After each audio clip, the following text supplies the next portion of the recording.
नमस्कार, मैं हूं देवांजलि मोइत्रा। आने वाले दिनों में मध्य प्रदेश की सियासत में एक बार फिर उठापटक मच सकती है। मध्य प्रदेश की 27 सीटों पर होने वाले उपचुनाव आने वाले दिनों में शिवराज सरकार और कमलनाथ का भविष्य तय करेंगे। ये उपचुनाव सत्ता वापसी के लिए जितना जरूरी कांग्रेस के लिए है, उतना ही जरूरी बीजेपी को अपनी सत्ता बचाने के लिए।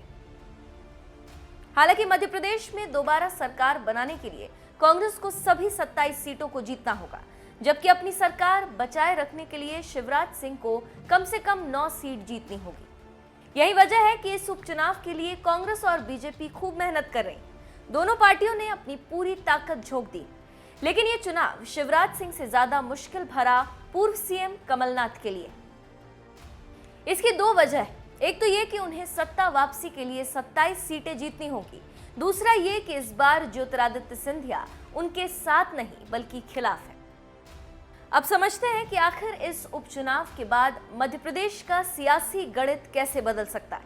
मध्य प्रदेश विधानसभा में कुल 230 सीटें, जिनमें से 27 सीटें खाली। इस वक्त 203 सीटों वाली विधानसभा में सीएम शिवराज के पास 107 विधायक हैं, जो बहुमत के आंकड़े से 5 ज्यादा है, जबकि कांग्रेस के पास 89 विधायक हैं। 27 सीटों पर उपचुनाव के साथ विधानसभा में बहुमत का आंकड़ा 116 विधायक का हो जाएगा।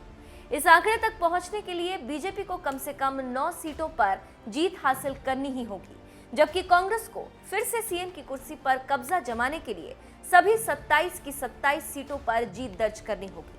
अगर बीजेपी इस उपचुनाव में 9 सीटें नहीं जीत पाती तो उसे समाजवादी पार्टी, बीएसपी या फिर निर्दलीय का समर्थन लेना होगा।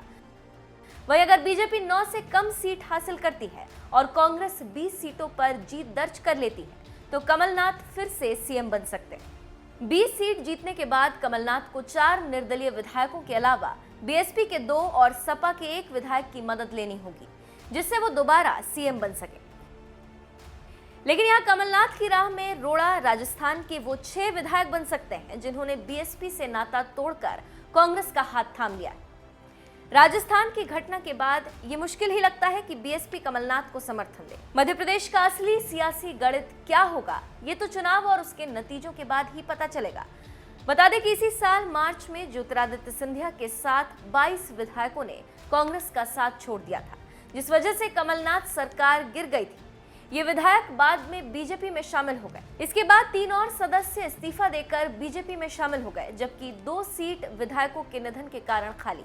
इसी वजह से 230 सदस्यों वाली मध्य प्रदेश विधानसभा में 27 सीट खाली हो गई, जिन पर उपचुनाव की घोषणा जल्द ही चुनाव आयोग कर सकता है।